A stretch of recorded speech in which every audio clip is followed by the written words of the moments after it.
Bueno, vamos a trabajar un poco con la teoría del conflicto.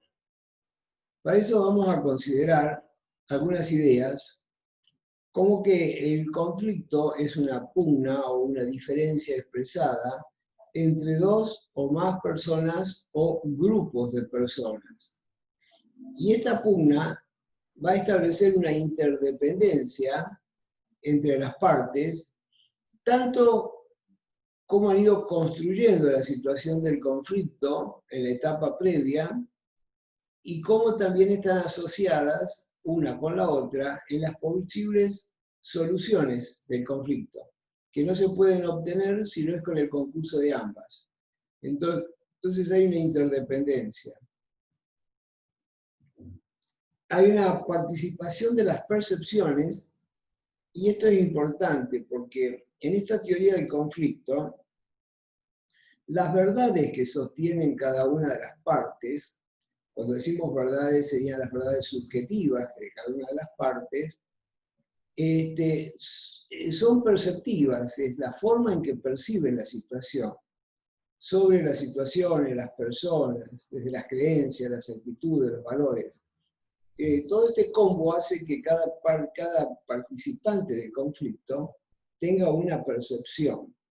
Y como las percepciones no se compatibilizan con verdades absolutas, sino que son meras miradas subjetivas, son susceptibles de ser modificadas.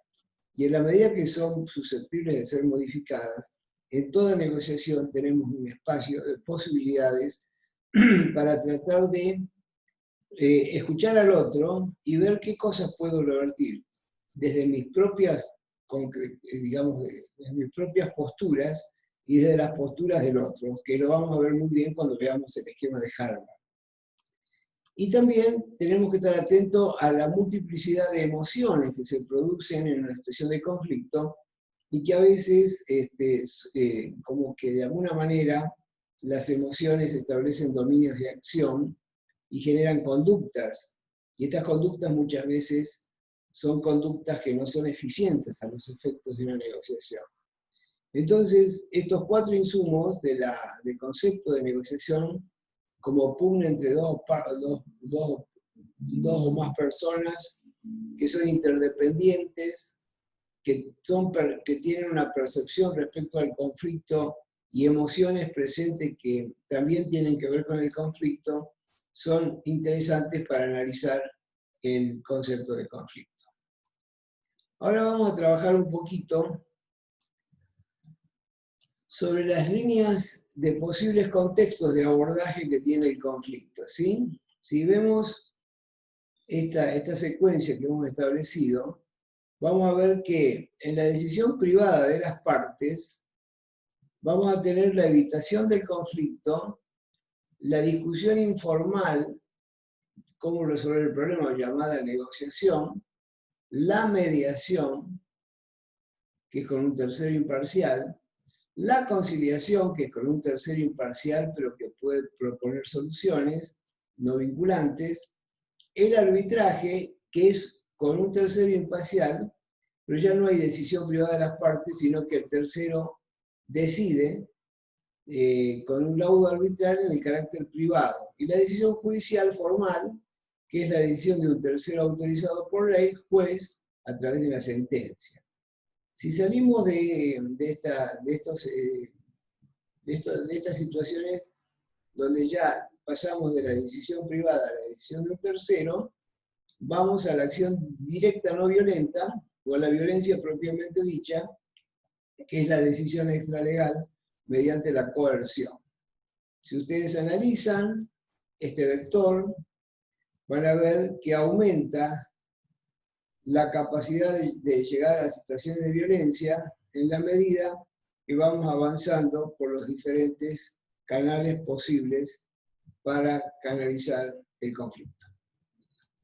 Bueno, entonces acá vamos a trabajar un poco también con el concepto de Christopher Moore, que él ve en las cuestiones de conflictos, conflictos de valores, de relación, de datos, de intereses y además estructurales. Vamos a analizarlos un poco más en perspectiva. Cuando hablamos de conflictos de valores, vamos a hablar de valores y creencias. Cuando hablamos de relación, vamos a hablar de relaciones disfuncionales entre las partes. Cuando hablamos de datos, vamos a ver ausencia de información o diferencia de interpretación de los datos. Cuando hablamos de intereses, vamos a hablar de necesidades, temores, deseos, preocupaciones, etc. Cuando hablamos de estructura, vamos a hablar de desigualdad de poder y o recursos. ¿Sí? Estos 5 aspectos de los tipos de conflictos que nos pueden involucrar en una negociación son muy útiles. Y son útiles también porque frente a un conflicto de datos, que sería una falta de información o en fin, información errónea o diferencia sobre la importancia de la información, qué es lo importante, qué no, o de la interpretación de los datos o los procedimientos de evaluación de datos, todo esto se puede abordar quizás con posibles intervenciones relacionadas con concertar acuerdos de cuáles son los datos importantes, coincidir en un proceso para recolectar datos, desarrollar criterios comunes para evaluar los datos o utilizar expertos para recolectar y evaluar datos. En ese caso, las intervenciones, si tenemos alguna ausencia de datos o de diferencias respecto a cómo se interpretan los datos, podemos establecer al generar un acuerdo procesal cómo vamos a acordar acerca del manejo de las cuestiones de datos. También puede ser, siguiendo Moore, que el conflicto se produzca sobre cuestiones de intereses. Conflictos de intereses. Vamos a encontrarnos con intereses que pueden ser psicológicos, con intereses que pueden estar basados en el procedimiento o en el contenido, o en la percepción del conflicto.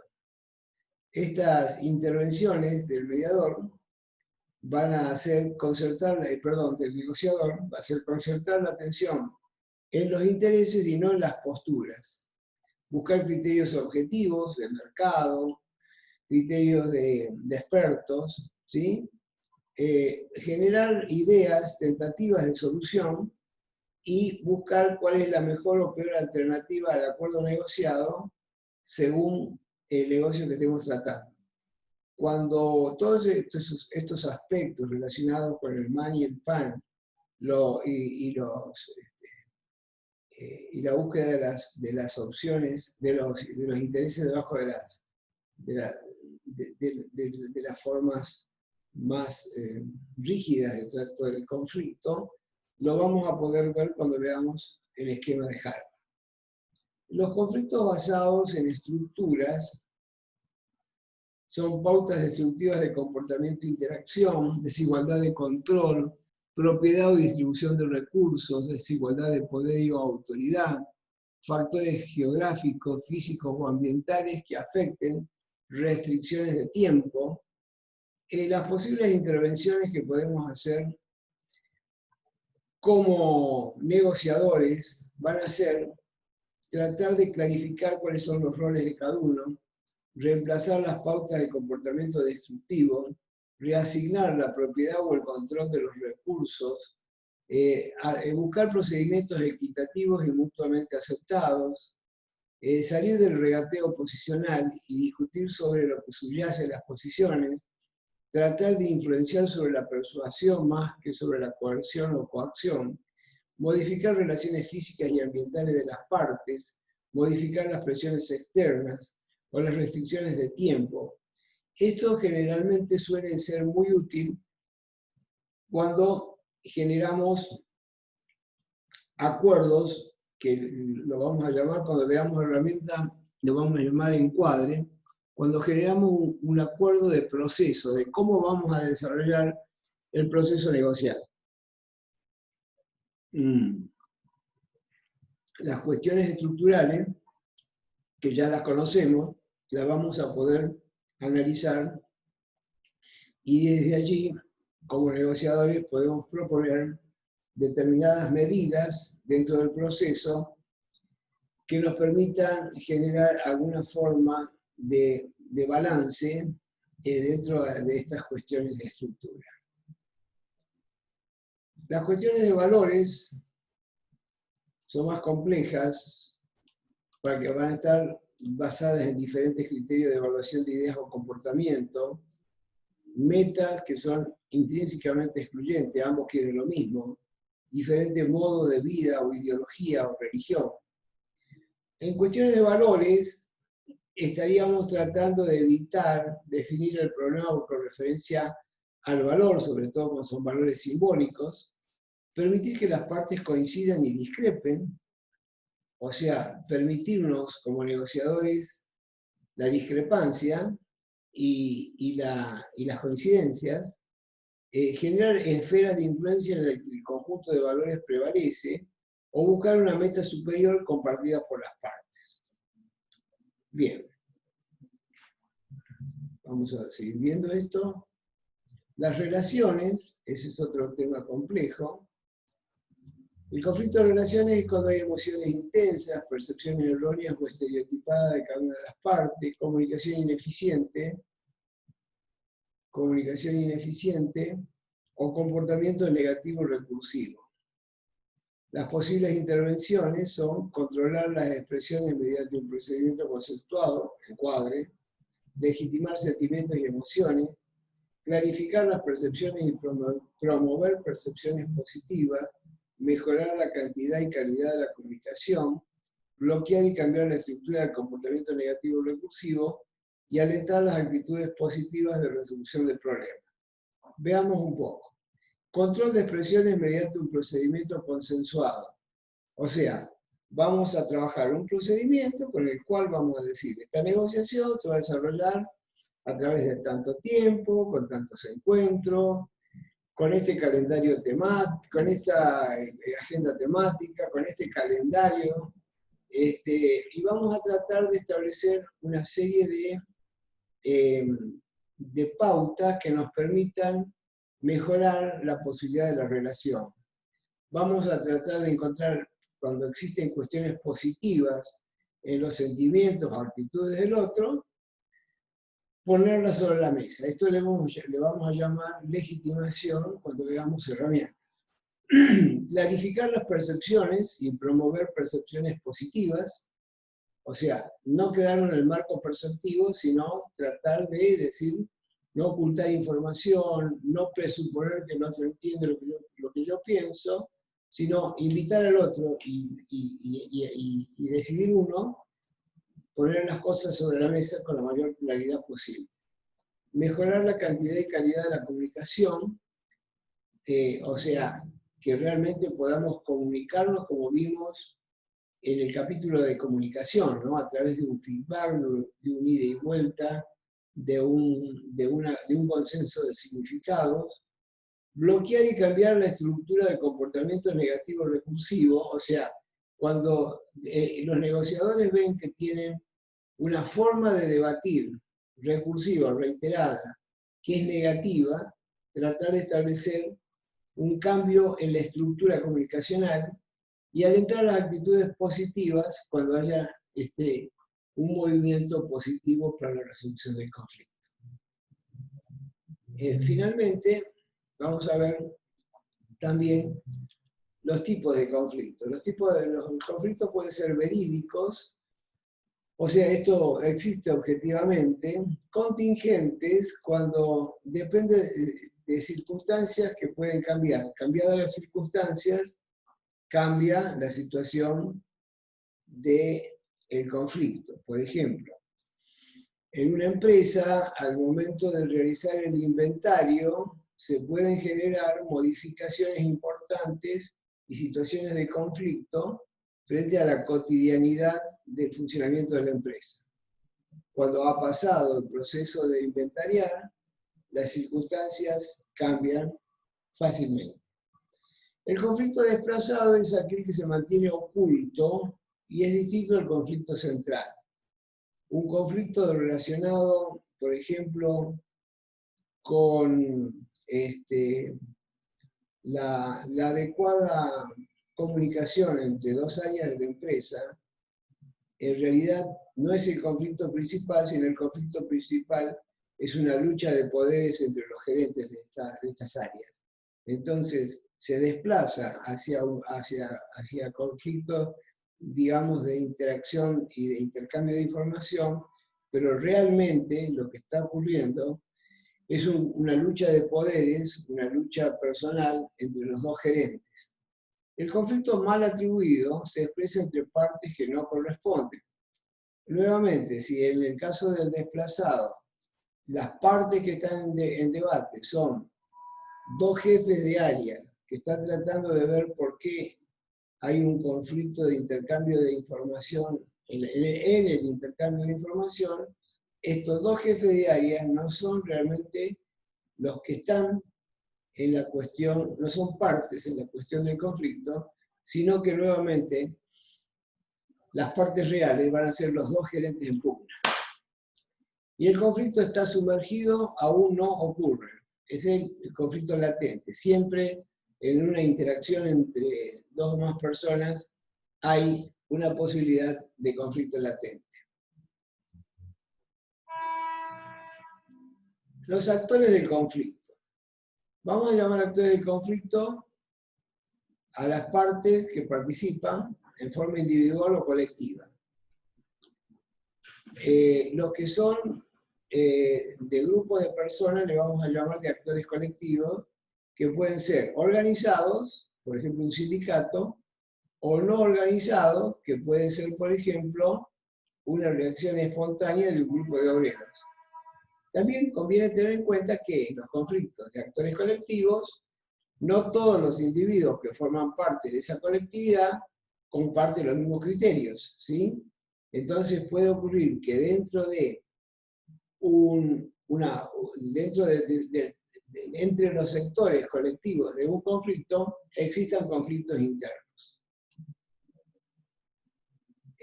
Vamos a analizar también que los actores colectivos organizados, hay que ver cómo son sus relaciones intrasistémicas, cómo funcionan como tal, y cuáles son los niveles formales y reales del liderazgo. No siempre, cuando aparece, por ejemplo, un secretario general de un sindicato, que estatutariamente es el que tiene el poder, va a ser el poder sustentado, va a estar el poder sustentado en ese nivel formal de secretario general. Muchas veces él responde a dos secretarios, pongamos, de prensa y la Secretaría de Finanzas, que son los que tienen el poder real, y él está sometido a las decisiones de estos dos subalternos. Por lo tanto, los niveles formales y reales de liderazgo hay que estudiarlos. En los conflictos que involucran actores individuales o colectivos puede existir bipolaridad, un actor de cada lado, o conflictos multipartes, multiplicidad de actores. En los conflictos multipartes es importante determinar quiénes son partes y cómo se conforman los vínculos, porque allí suelen aparecer estas situaciones de conflictos espontáneos que carecen de un líder visible. En los conflictos que involucran a actores individuales o colectivos, habíamos dicho entonces, pueden existir entre dos partes o multipartes.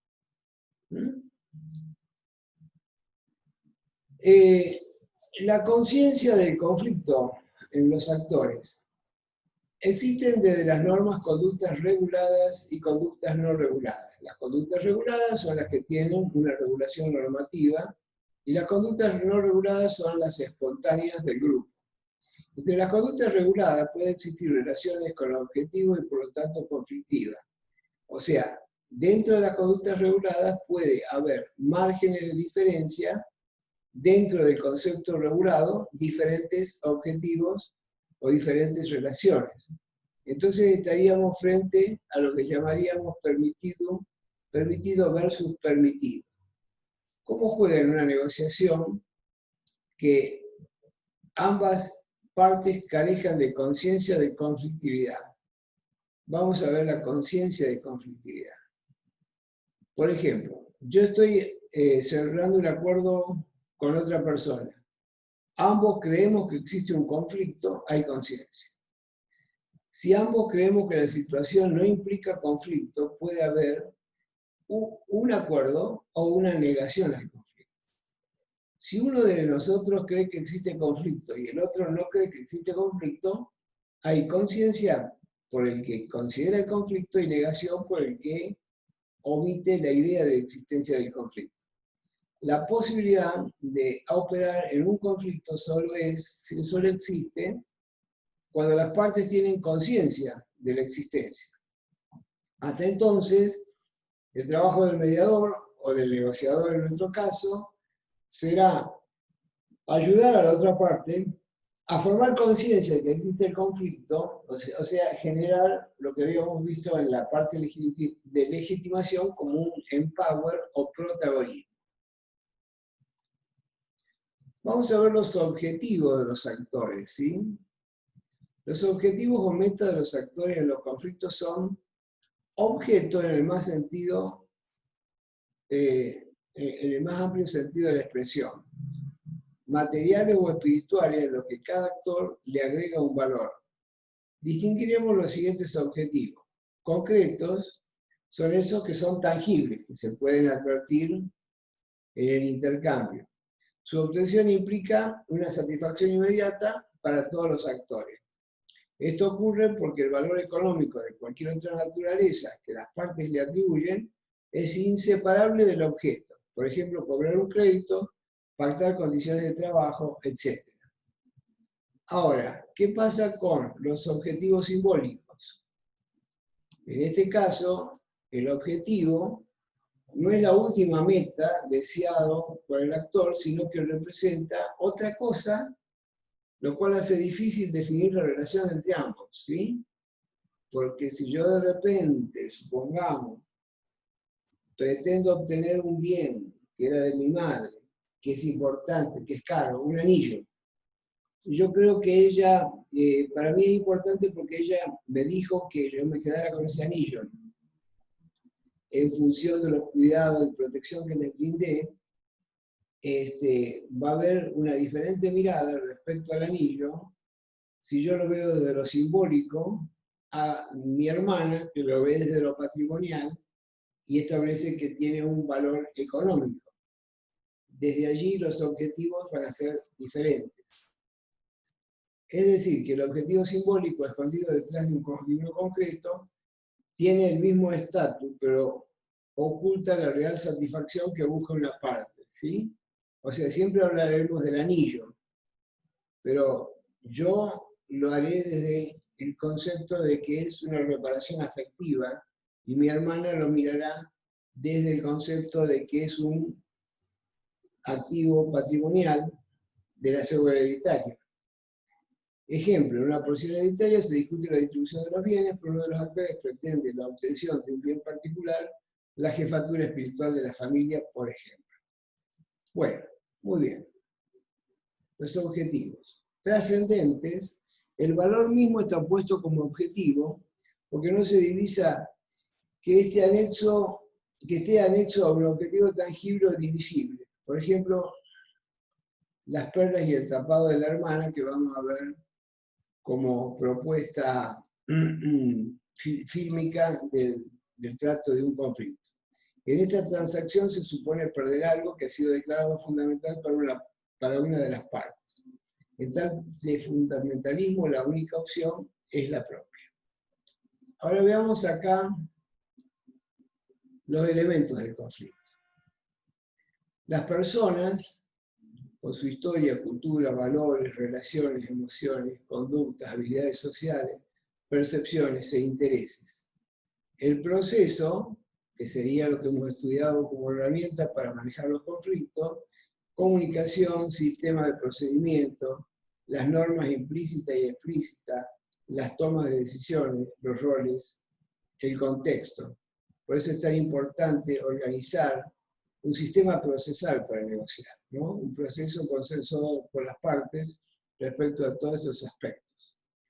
Y el problema que va a estar dado por la posición de ambas partes, las soluciones intentadas y las consecuencias que ha generado. Fíjense que hay diferentes formas de ver el comportamiento frente al conflicto. Una forma puede, tomemos dos vectores importantes. Un vector es la capacidad de afirmación de mi propia satisfacción y otro es la capacidad de cooperar con la satisfacción del otro. ¿Ven? Hacia mi propia satisfacción y hacia la cooperación con el otro de forma horizontal. Si consideramos la capacidad de cooperación, vamos a considerar no cooperativo y cooperativo. Y si buscamos la afirmación de la propia satisfacción, vamos a ver no afirmativo y afirmativo. En una etapa sería, la cuestión estaría dada por, competir. Competir es generar una negociación de tal raigambre que uno gana o otro pierde. Ahí el objetivo es ganar uno y obtener el máximo de la satisfacción propia. Por eso está acá, en este lugar. Es no cooperativo con el otro y afirmativo de su propia satisfacción. Veamos el otro, evitar. Evitar nos pone en el lugar no afirmativo de la propia satisfacción y no cooperativo con el otro. Evitar es o esconderse frente al conflicto o a veces tomar tiempo para generar algunos otros elementos que nos permitan mejorar el nivel de negociación. En el medio, entre lo no afirmativo y no cooperativo y cooperativo, está llegar a un compromiso, que sería como un regateo. Colaborar implica, el concepto colaborativo que manejamos en la negociación colaborativa de Harvard, implica obtener el máximo de la propia satisfacción y el máximo de la cooperación con el otro. Y finalmente el acomodar va a ser más evitativo y vamos a estar muy cerca de lo máximo de lo cooperativo y muy lejos de lo máximo de la afirmación propia. Vamos a estar en un punto de ceder. Bueno, acá a ustedes les dejamos una serie de situaciones de conflictos que se pueden desarrollar a través de las negociaciones. Ahora me gustaría compartir otro insumo. Si me permiten, voy a salir de la pantalla. Voy a compartir pantalla nuevamente. Y vamos a conversar sobre el enfoque de los conflictos. El enfoque de los conflictos. Veamos qué podemos decir al respecto. Vamos a buscar la forma de poner esto. Presentación por diapositivas. Ahí está. Enfoque de los conflictos. El enfoque de los conflictos nos lleva a tres niveles de conflictos posibles. El nivel del poder,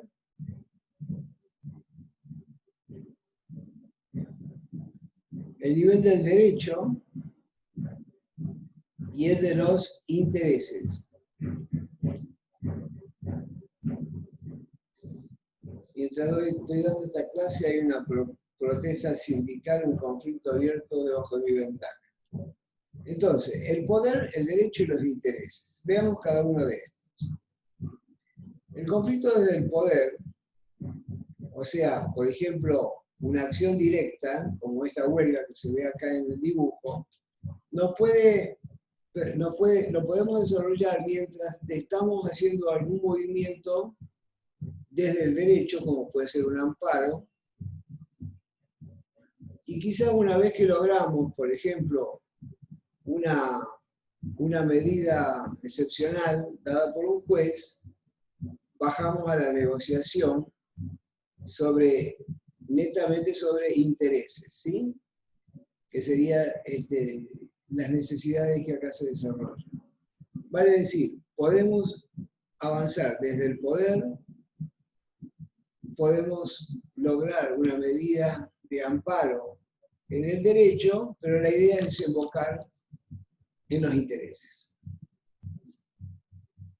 El poder puede ser económico, institucional, manipulatorio, culpógeno, amenazante, cualquier forma de ejercicio del poder. Los intereses son temores, necesidades, expectativas, deseos, proyectos y oportunidades que están debajo de lo que se exhibe como pretensión. Y el derecho va a estar dado por amparo, juicio, dictámenes, normas y reglamentos. Estos tres niveles de enfoque de los conflictos coexisten en forma constante. Pero si armamos una pirámide donde el poder está primero, el derecho está después y los intereses están abajo, estaremos ante un sistema frustrante de enfoque de los conflictos. Si armamos una pirámide donde el poder está arriba, está invertida la pirámide, el derecho tiene más sustento y los intereses mayor sustento, vamos a estar frente a una interrelación entre los elementos con un sistema efectivo de ejercicio del poder. Esto me hace acordar a un cuento que contaban la gente de Harvard respecto a las botas de un obrero, que resulta que este obrero había el tema era así, era una empresa minera donde se había desarrollado una situación sumamente compleja que llevó a la búsqueda de asesores en conflictos, porque la relación entre el sindicato y la mina era muy, muy compleja. Entonces resulta que el asesor de negocios observó un solo hecho que le llamó la atención y le permitió establecer un diagnóstico de situación. Un obrero había perdido sus botas de seguridad y la norma de la empresa decía que cuando alguien perdía un elemento de trabajo, se le aplicaba un día de suspensión. Bueno, el obrero reclamó ir a trabajar. El capataz, al ver que había perdido la bota de seguridad, ordenó que se le aplicara un día de suspensión. El obrero se fue y se quejó a los representantes sindicales, y como las situaciones estaban, digamos, muy comprometidas entre empresa y sindicato, el representante sindical ordenó una medida de acción directa por el abuso que tenía el capataz con el obrero que había perdido las botas. Y evidentemente hubo una paralización de un día de trabajo en toda la mina. El asesor en negocios, conflictos, se acercó al gerente y le dijo: escúcheme, ¿cómo es esto? Por las botas del obrero paró una mina.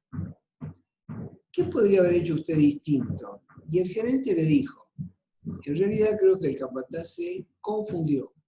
Se quedó aplicando la norma y no tuvo en cuenta los intereses de la empresa y del obrero. ¿Sí? Y esto nos llevó a una medida de fuerza.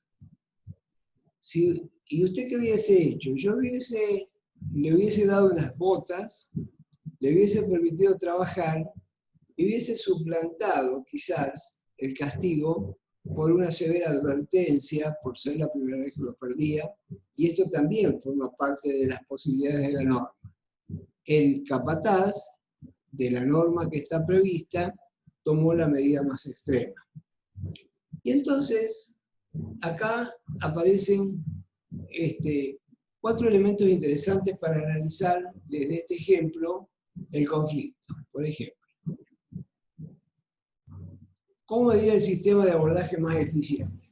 Bajo costo de transacción, en cuanto a cuestiones económicas, emocionales y de recursos. Si el capataz hubiese dado las botas al obrero, seguramente el único costo que hubiese tenido la empresa era un par de botas. En cambio, cuando aplicó con excesivo rigor la norma, o sea, aplicó la resolución del conflicto desde el derecho, generó un enorme costo de millones de dólares por la paralización de la obra y una consecuencia compleja en las relaciones. Entonces, ¿cuál era la satisfacción del resultado? Si ambas partes hubiesen actuado como decía el gerente, hubiese habido una satisfacción con el resultado. Cuando se trabajó desde la mirada del capataz, ambas partes quedaron insatisfechas, porque esto inclusive podía haber generado una situación de reiteración de las conductas en el estado de las relaciones, ¿sí? Y también en la posible recurrencia de más conflictos. Vale decir, para medir un sistema de abordaje eficiente hay que establecer bajo costo de transacción, satisfacción con el resultado, buen estado de las relaciones y no recurrencia en conflicto. Desde la perspectiva del gerente, todo esto se podría haber dado, y desde la perspectiva del capataz, él se apuntaló en la norma, generó como contraposición una resolución desde el poder, y quedaron absolutamente afectados los intereses de la mina y los intereses del obrero. Bueno, estos aspectos son interesantes. Me gustaría ahora sumar una propuesta respecto a la escalada de los conflictos. Vamos a ver si podemos compartir pantalla para observar un pequeño videíto, si es que lo tengo a mano, que nos puede ayudar al respecto. A ver, vamos a ver por acá. Este sería el video. Vamos a compartir pantalla. Compartir pantalla.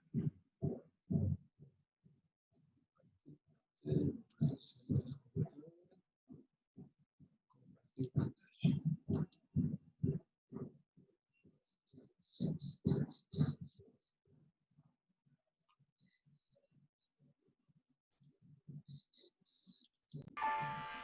Bueno, este videito nos muestra un poco cómo se resuelven los conflictos o cómo no se resuelven los conflictos de una forma adecuada. Veamos. A ver si lo puedo conectar con el sonido.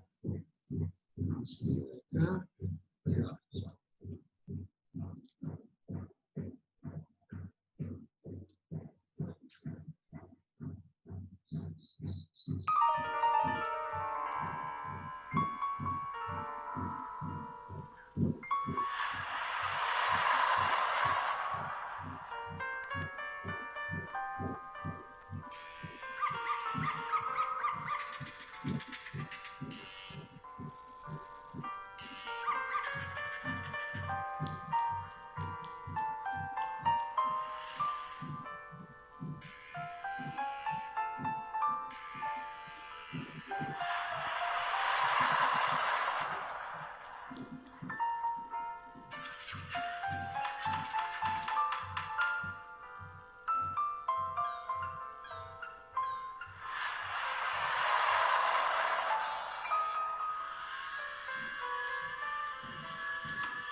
obviamente resulta muy interesante ver cómo el avión, que generaba un conflicto estructural externo, era como naturalizado, y las relaciones entre las partes iban adquiriendo una velocidad de escalada de conflicto hasta que terminan destruyéndose a sí mismo todo el consorcio y el avión sigue pasando. Esto sirve para analizar el concepto de escalada del conflicto, ¿sí? Vamos a ver si podemos abarcar acá este concepto. Ahí está. Entonces, la escalada del conflicto va a ser parte de un análisis que a continuación lo vamos a desarrollar. Tenemos que ir a animación, presentación con diapositiva. Ahí está. A ver. Vamos a ver que hay como un vector entre el conflicto latente, al cual ya nos hemos referido, la prevención del conflicto, que puede estar como acto previo al desarrollo, el conflicto abierto, que va a llevar a una resolución, la lucha de poder, que es mucho más importante, que va a requerir de una contención, y va a haber un umbral donde ya directamente vamos a pasar al conflicto destructivo, violencia o guerra. En el caso del video que estuvimos observando, ahí nos encontramos frente a un conflicto latente, digamos, no está ocurriendo y puede ocurrir en cualquier momento a través de distintas conductas. Acá ya estamos con un conflicto abierto. Todos están atentos a los ruidos de todos. Y acá, en este caso, vamos a ver una lucha de poder, a ver quién tiene más poder que el otro en función de las distintas situaciones de conflicto que se generan en el consorcio. Y finalmente vamos a pasar al conflicto destructivo. El conflicto destructivo destruye las posibilidades de cualquier forma de acuerdo. Esta inscripción hindú dice que hay peligro y oportunidad y crisis. O sea, en todo conflicto tenemos estas posibilidades, ya que cuando hay crisis hay riesgo, pero también hay oportunidad. Desde la mirada de Sun Tzu, el arte de la guerra, el conflicto es la luz y sombra, peligro y oportunidad, estabilidad y cambio, fortaleza y debilidad, el impulso para avanzar y el obstáculo que se opone. Todos los conflictos tienen la semilla de la creación y de la destrucción. Con esto queremos dar como pauta de que si bien el conflicto la sociedad lo vive como negativo, el conflicto tiene estos dos componentes, ¿sí? Es negativo desde el punto de vista del peligro, desde el punto de vista de la mirada negativa que implica tomar conciencia y participar de una situación que nos saca del estado de confort, pero a la vez es predictor de oportunidad y de cambio, y eso se dice, por ejemplo, del gran conflicto estructural que está viviendo hoy en día el mundo, que es el tema de la pandemia. Bueno, hasta acá dejamos, seguiremos luego avanzando en otros temas, y vamos a concluir acá el concepto de conflicto.